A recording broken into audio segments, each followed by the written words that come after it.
Everyone, myself Dr. S.K. Ranjini, ear, nose, throat surgeon from Dr. Rav's clinic. Does your child have recurrent sore throat or complains of difficulty in breathing?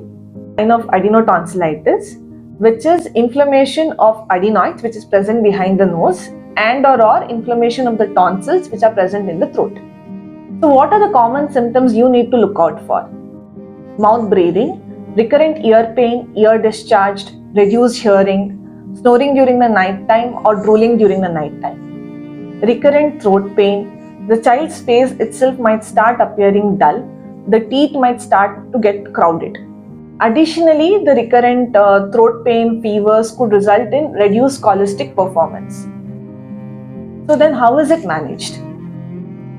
We can go for medical management, that is medications for acute infections and also nasal sprays for adenoids. When these fail, we might have to consider for surgery, that is adenotonsillectomy.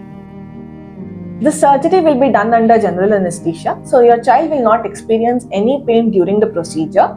The surgery is done via the mouth or through the nose, so no scars will be seen externally.